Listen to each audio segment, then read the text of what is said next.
لا حول ولا قوة إلا بالله العلي العظيم. أعوذ بالله من الشيطان الرجيم. بسم الله الرحمن الرحيم. رب اشرح لي صدري ويسر لي أمري واحلل عقدة من لساني يفقهوا قولي. اللهم صل على محمد وآل محمد وعجل فرجهم. معزز خواہران سلام علیکم. آج کا ہمارا موضوع درس تاریخ اسلام ہے، نقوش عصمت ائمہ معصومین علیہم السلام، درس نمبر 6 صفحہ نمبر 1۔ آج ہم نقوش عصمت میں امام زین العابدین علیہ السلام کے بارے میں گفتگو کریں گے۔ ان کے حالات زندگی کا مختصراً ہم جائزہ لیں گے، ان کے اخلاقیات کے بارے میں پڑھیں گے، ان کے عبادات کے بارے میں پڑھیں گے، اس کے علاوہ جو اقوال و حدیث امام علیہ السلام کی ہے اس کے بارے میں بھی گفتگو کریں گے۔ آغاز درس سے پہلے آپ لوگوں سے یہ ریکویسٹ ہے کہ جو بھی درس آپ لوگوں کو PDF بھیجا جاتا ہے اس کی آپ لوگ ریکارڈنگ کر کے ہمیں واٹس ایپ یا ٹیلی گرام پہ ضرور سینڈ کریں، اور جو بھی مشکل الفاظ سمجھ میں نہیں آتے ہیں ان کے معنی آپ لوگ پوچھیے، اور جو سینٹنس یا جو جملے آپ لوگوں کو سمجھ میں نہیں آتے ہیں اس کے بارے میں بھی آپ ہم سے پوچھ سکتی ہیں۔ اور اس کے علاوہ جب بھی درس یوٹیوب پہ اپلوڈ ہوتا ہے تو آپ لوگ لائک شیئر کریں اور چینل کو سبسکرائب کریں، اور لائیو چیٹ کمنٹ ضرور کریں آپ لوگ، تاکہ جس کی وجہ سے ہماری حوصلہ افزائی ہو سکے۔ تو درس کا آغاز کرتے ہیں حالات زندگی امام زین العابدین علیہ السلام کے بارے میں۔ آپ حضرت علی و فاطمہ زہرا سلام اللہ علیہ کے پوتے ہیں، اور حضرت امام حسین علیہ السلام و جناب شہر بانو کے بیٹے ہیں۔ 15 جمادی الاول سن 38 ہجری میں اللہ تعالیٰ نے امام حسین علیہ السلام کے یہاں پہلا فرزند عطا فرمایا، جس کا نامی علی قرار دیا گیا، اور اس طرح سے امام حسین علیہ السلام کے گھر میں اس نام کے باقی رکھنے کا سلسلہ شروع ہو گیا۔ آپ کا زمانہ ولادت حضرت امیر المؤمنین علی بن ابی طالب علیہ السلام کے دور خلافت تھا، اور اس طرح آپ نے زندگی کے 2 سال اپنے دادا کے زیر سایہ گزارے۔ جب 40 ہجری میں مسجد کوفہ میں آپ کے دادا حضرت علی مرتضیٰ علیہ السلام کی شہادت ہو گئی تو آپ اپنے نامدار یعنی کہ امام حسن علیہ السلام کے ہمراہ رہے۔ 50 ہجری میں امام حسن علیہ السلام کی شہادت کے بعد آپ اپنے بابا امام حسین علیہ السلام کے ساتھ رہے، یعنی کہ مولا کائنات کا دور امامت، اس میں بھی آپ نے ان سے بہت کچھ سیکھا۔ پھر اس کے بعد امام حسن علیہ السلام کا جب دور امامت آیا ہے تو اس میں آپ اپنے کے یعنی کہ اپنے چچا کے زیر سایہ رہے، اور جب ان کی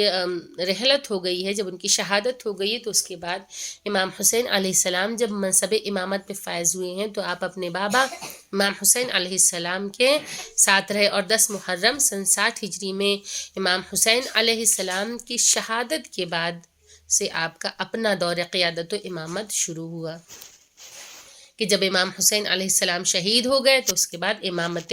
امام زین العابدین کا آغاز ہوا، اور وہ جس دور میں آغاز ہوا تھا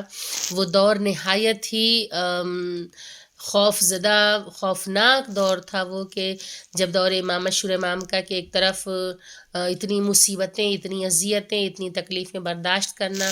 پھر اس کے بعد جب شہادت امام حسین علیہ السلام ہو گئی تو اس کے بعد امام زین العابدین کے ساتھ جو بھی حادثات پیش آئے ہیں کہ امام علیہ السلام کو ہتکڑیوں بیڑیوں میں جکڑا گیا، اور پھوپھیوں کے سر سے چھنی ہوئی چادر بھی امام نے دیکھی، اس کے علاوہ اپنی آنکھوں کے سامنے سب شہیدوں کے لاشوں کو بھی دیکھا، تو ایک بہت ہی بڑا سانحہ اور ایک بہت ہی بڑا معرکہ امام زین العابدین علیہ السلام کی آنکھوں کے سامنے تھا۔ اور جب دور امامت کا آغاز ہوا ہے تو اس دور میں امام کے آس پاس سوائے مصیبتوں کے اور کچھ نظر نہیں آتا تھا، لیکن امام علیہ السلام کی ثابت قدمی اور خدا پہ یقین و اعتماد اس قدر تھا کہ امام نے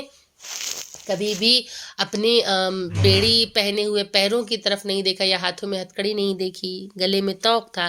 لیکن امام ہر حکم الہی پہ راضی تھے، رضائے پروردگار پہ امام راضی تھے کہ خداوند کریم جو امتحان لے رہا ہے، پروردگار عالم ان تمام مشکلات کا دور کرنے والا ہے، اور ہمیشہ شکر خدا کرتے رہے۔ جب بھی امام علیہ السلام اگر چھوٹی سے چھوٹی خوشی بھی ملتی تھی تو اس پہ بھی امام علیہ السلام سجدہ خدا کیا کرتے تھے، یا آپ دیکھ لیں کہ جب خیام میں آگ لگی اس وقت بھی امام علیہ السلام نے عبادت کو ترک نہیں کیا، اور یوں ہی آپ کا نام زین العابدین نہیں پڑا، نہیں سید الساجدین آپ کو کہا گیا، کیونکہ آپ سجدہ کرنے والوں کے سردار ہیں اور عبادت گزار کی زینت ہیں۔ جتنے عبادت گزار لوگ ہیں ان کے لیے آپ کو زینت قرار دیا گیا۔ تو امام حسین علیہ السلام کی شہادت کے بعد آپ کا اپنا دور قیادت و امامت شروع ہو گیا۔ آپ کے القاب میں امام زین العابدین علیہ السلام، سید الساجدین، سجاد اور کنیت ابو محمد بہت مشہور و معروف ہیں۔ آپ کے زین العابدین ہونے کی اصل وجہ یہ ہے کہ آپ کو حضور اکرم صلی اللہ علیہ وآلہ وسلم نے یہ لقب عطا فرمایا تھا اور کہا تھا کہ روز قیامت جب امام زین العابدین علیہ السلام کو آواز دی جائے گی تو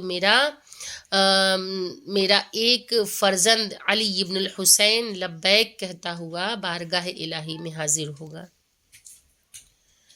آپ کے لقب سجاد کے بارے میں ملتا ہے کہ آپ ہر معمولی سے معمولی نعمت خدا کے ملنے پر،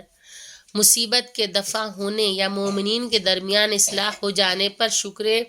خدا کرتے تھے، یعنی کہ سجدہ شکر ادا کرتے تھے۔ حد یہ ہے کہ کربلا کی قیامت خیز شب میں بھی آپ نے سجدہ الہی کو نظر انداز نہیں کیا، اور جس طرح آپ کے بابا امام حسین علیہ السلام نے زیر خنجر سجدہ کیا، اسی طرح آپ نے بھی خاکستر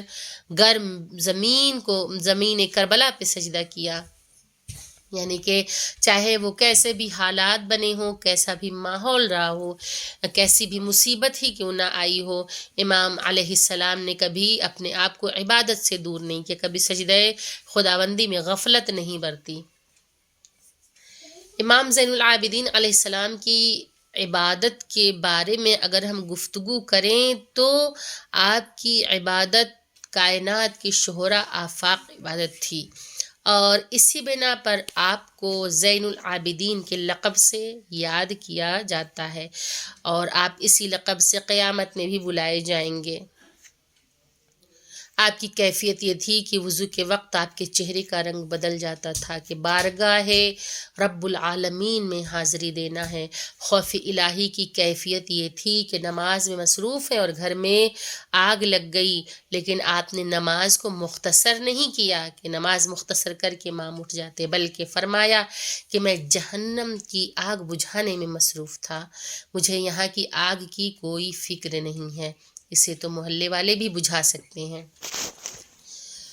خضوع و خشوع کا یہ عالم تھا کہ آپ نماز میں مشغول تھے، اور آپ کا فرزند کنویں میں گر گیا تب بھی آپ نماز میں مشغول رہے، اور نماز تمام ہونے کے بعد آپ نے کنویں سے اپنی امانت کی واپسی کا مطالبہ کیا، اور اس طرح بچے کو نکالیا کہ دامن بھی تر نہ ہونے پایا۔ خدا پر یقین اور اعتماد یہ اگر نظر آتا ہے تو یہ گھرانے محمد و آل محمد میں ہی پایا جاتا ہے، کہ جس طرح سے جناب عبد المطلب کو اگر ہم نے ان کے بارے میں جو پچھلے درس میں مطالعہ کیا، ان کا خدا پہ کس قدر یقین و اعتماد تھا کہ جب خانہ کعبہ کو ڈھانے کے لیے رحت الاشرم اپنی فوج کو لے کر آیا تو اس وقت کیسا یقین تھا انہیں کہ جس کا گھر ہے وہ اسے بچا لے گا، یعنی کہ پتہ تھا، خدا پہ یقین تھا، خدا پہ اعتماد تھا۔ تو امام زین العابدین علیہ السلام کو بھی اس قدر یقین و اطمینان تھا خداوند کریم تھے کہ امام نے کبھی بھی مصیبت کی پرواہ نہیں کی، بلکہ خشوع و خضوع کا وہی عالم رہا، چاہے وہ گھر میں آگ ہی کیوں نہ لگی ہو، لیکن امام آخرت کو دیکھ رہے ہیں، عاقبت کو دیکھ رہے ہیں، امام جہنم کی آگ کو بجھانے میں مصروف ہے، اور کتنے احسن طریقے سے امام نے جواب دیا اس سوال کا۔ تو امام نے یہی فرمایا کہ میں جہنم کی آگ بجھانے میں مصروف ہوں، اور گھر کی آگ تو محلے والے بھی بجھا سکتے ہیں، اور جب فرزند کنویں میں گر گیا تو بھی اطمینان میں کوئی خلل نہیں آیا، خشوع و خضوع میں کوئی خلل نہیں آیا، بلکہ امام نے اپنی نماز کو مکمل کیا اور پھر کنویں کو حکم دیا، اور کنویں نے امام کے اور اس بچے کو بھی واپس نکال دیا، اور اس کا دامن بھی تر نہ ہونے پایا۔ مدینہ منورہ میں آپ کا ایک باغ تھا جس میں 500 کھجور کے درخت تھے، آپ جب باغ میں داخل ہوتے تو ہر درخت کے نیچے 2 رکعت نماز پڑھتے کہ اللہ تعالیٰ نے یہ رزق عطا فرمایا ہے اور اسے حوادث زمانہ سے تباہ و برباد ہونے نہیں دیا۔ آپ نے خاک شفا کی ایک سجدگاہ بنا رکھی تھی جس پر سجدہ کیا کرتے تھے۔ خاک روز قیامت ان سجدوں کی گواہی دے گی۔ آپ کا اخلاق کریمانہ ایسا تھا کہ آل محمد میں ہر فرد کا اخلاق ایک انفرادی حیثیت رکھتا ہے، لیکن امام سجاد علیہ السلام نے اخلاقیات کے مظاہرے کے ساتھ ساتھ فلسفہ اخلاقیات کی بھی ایک دنیا آباد کی جس سے انسان اپنے کردار کی بہترین تعمیر کر سکتا ہے۔ آپ کے سامنے جب کوئی طالب علم آ جاتا تھا تو آپ اس کی تعظیم کے لیے کھڑے ہو جاتے تھے اور فرماتے تھے کہ یہ وصیت رسول صلی اللہ علیہ وآلہ وسلم ہے۔ گویا اس طرح سے اسلام میں علم دین کی عظمت و اہمیت کا بھی اظہار فرماتے تھے اور طلاب علوم دین کی حوصلہ افزائی بھی فرماتے تھے کہ احترام کر کے تعظیم کر کے بتاتے تھے کہ تمہاری طلاب کی کس قدر اہمیت ہے، اور طلاب کی یعنی کہ جو طلبہ تھے، جو شاگرد تھے، جو علم دین حاصل کرتے تھے،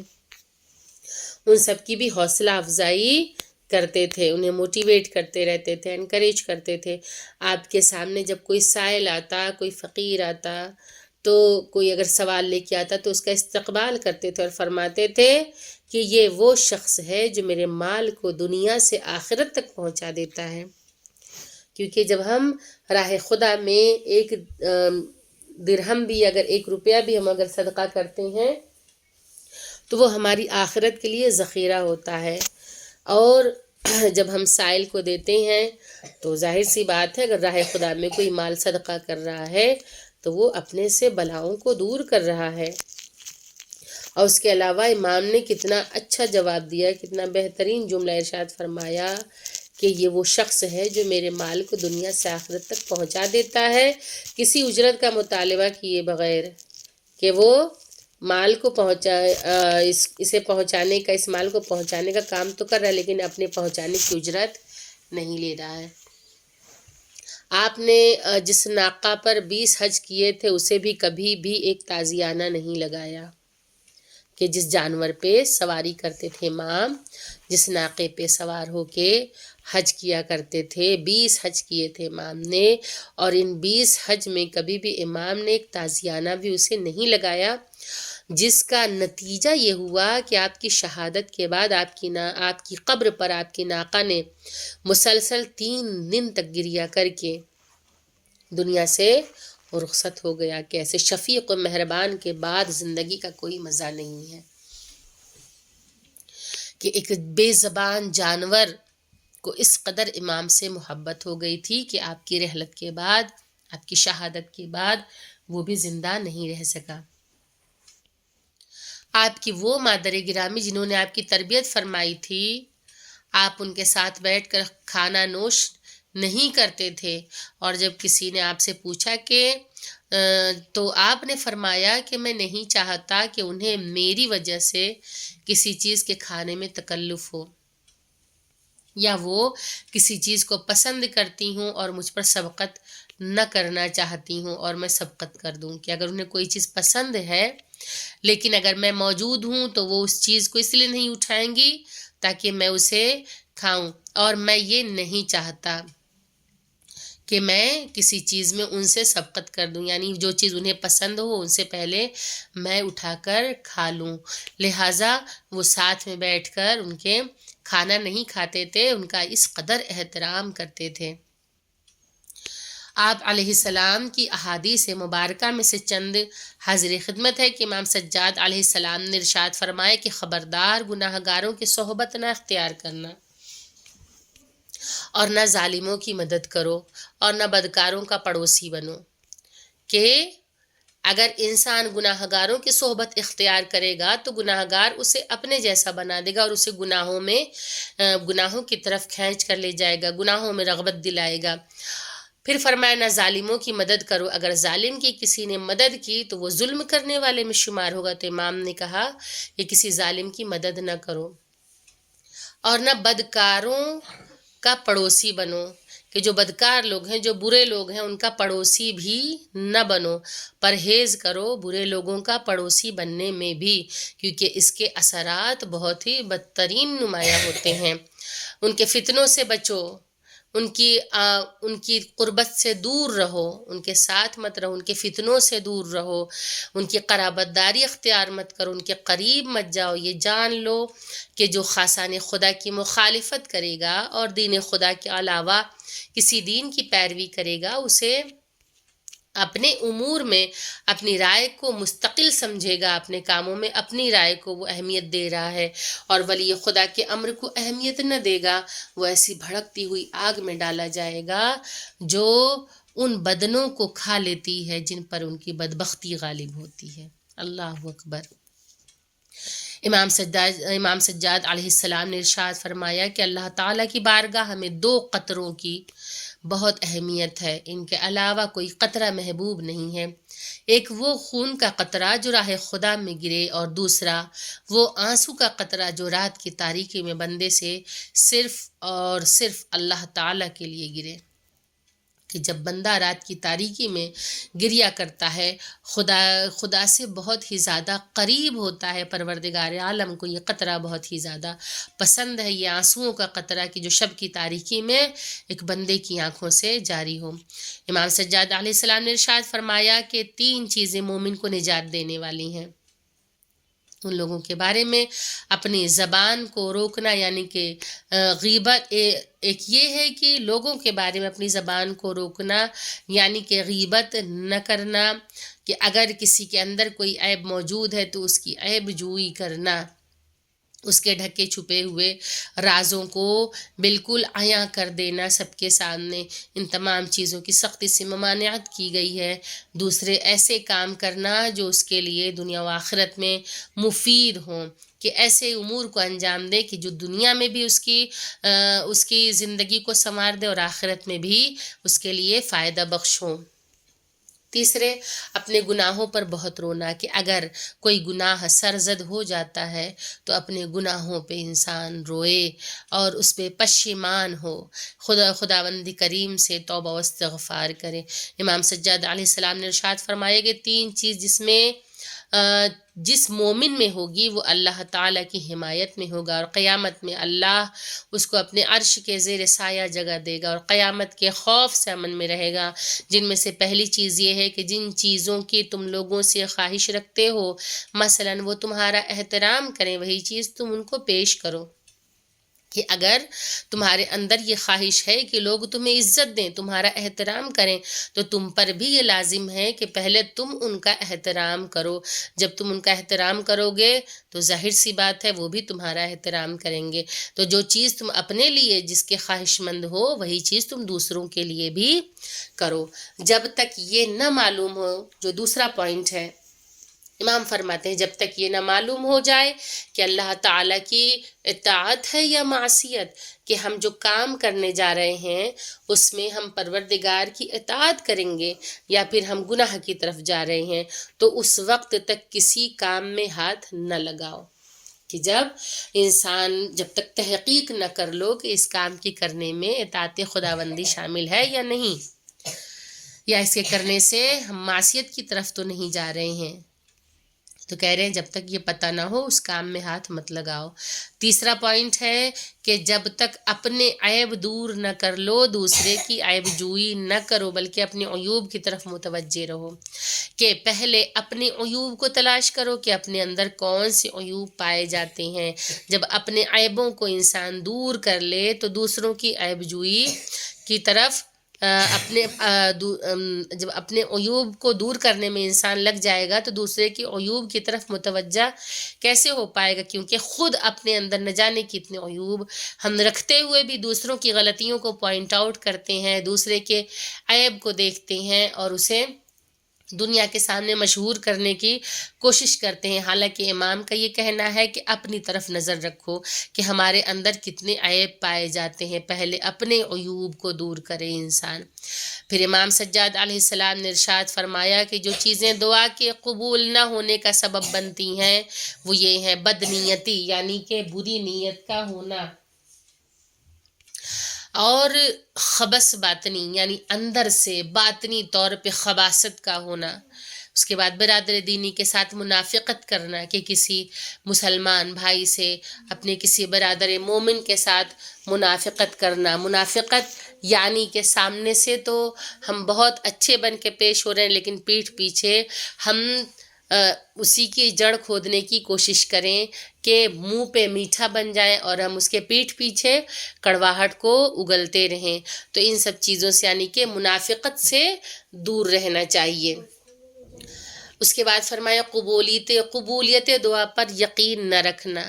کہ جب تک انسان کے اندر بدنیتی پائی جائے گی اور باطنی طور پہ خباثت پائی جائے گی اور اس کے اندر اگر منافقت پائی جائے گی تو اسے قبولیت دعا پر یقین، اور اس کے علاوہ جب قبولیت دعا پہ یقین بھی نہ ہوگا تو ایسے میں دعا کس طرح سے قبول ہو سکتی ہے۔ پھر امام نے فرمایا واجب نمازوں کو وقت پر ادا نہ کرنا بھی قبولیت دعا کے لیے کہ ایک وجہ بنتی ہے کہ جس میں دعا قبول نہیں ہوتی اگر انسان اپنی نمازوں کو وقت پہ ادا نہ کرے۔ صدقہ و احسان نہ کرنا، کہ صدقہ نہ کرے، کسی کے ساتھ احسان نہ کرے، نیکی نہ کرے تو بھی دعا جو ہے وہ دعا رد ہو جایا کرتی ہے، قبولیت تک نہیں پہنچتی۔ اس کے بعد فحش باتیں کرنا یعنی بد کلامی کرنا، بری باتیں کرنا، تو یہ تمام چیزیں جو ہیں وہ دعا کی قبولیت میں مانع ہیں۔ کون کون سی چیزیں ہیں؟ نمبر 1 بدنیتی، نمبر 2 خبث باطنی یعنی باطنی طور پہ اندرونی طور پہ انسان کے اندر خباثت پائی جاتی ہو، اس کے بعد برادر دینی کے ساتھ منافقت کرنا، منافقت سے بھی دعا قبول نہیں ہوتی، اس کے بعد قبولیت دعا پہ یقین نہ رکھنا کہ دعا تو مانگ رہے ہیں لیکن اندر سے ہم جو ہے یہ سوچ رہے ہیں کہ پتہ نہیں قبول ہوگی یا نہیں ہوگی، یا اتنی دعا مانگتے ہیں کہاں قبول ہوتی ہے۔ تو انسان کا یقین و اعتماد نہ ہونا، اس کے بعد واجب نمازوں کو وقت پہ ادا نہ کرنا، صدقہ اور احسان نہ کرنا، اور بری باتیں کرنا، بد کلامی کرنا، تو یہ تمام چیزیں جو ہیں وہ دعاؤں کو قبول ہونے سے روکتی ہیں۔ تو یہ رہا آج کا درس، اور اب آپ لوگ سوال نوٹ کر لیں کہ امام زین العابدین علیہ السلام کی ولادت کب ہوئی، کس ہجری میں ہوئی اور کہاں ہوئی۔ اس کے بعد امام زین العابدین علیہ السلام کے بارے میں یہ بتائیے کہ آپ کا زمانہ ولادت کیا تھا اور آپ نے کس کس کے زیر سایہ، کن کن معصومین کے زیر سایہ تربیت پائی۔ اگلا سوال یہ ہے تیسرا، آپ کے زین العابدین ہونے کی اصل وجہ کیا ہے۔ اس کے بعد چوتھا سوال یہ ہے کہ امام زین العابدین علیہ السلام کی عبادت کی کیفیت کو مختصراً تحریر کریں۔ اس کے بعد ایک اور سوال آپ لوگ نوٹ کر لیں، امام علیہ السلام کے اقوال میں سے کنہیں 3 احادیث کو تحریر کریں۔ اس کے علاوہ دعاؤں کی قبولیت میں کون کون سی چیزیں رکاوٹ بنتی ہیں، اسے آپ لوگ تفصیل سے تحریر کریں۔ یہ آج کے سوالات رہے، اس کے جوابات لکھ کے آپ لوگ ہمیں واٹس ایپ یا ٹیلی گرام پہ ضرور سینڈ کریے گا۔ اس درس کی آڈیو بنا کے 4 بجے تک ہمیں ٹیلی گرام پہ ضرور بھیج دیجیے گا۔ وآخر دعوان الحمدللہ رب العالمین، اللہم صلی علی محمد وآل محمد وعجل فرجہم۔ السلام علیکم، خدا حافظ۔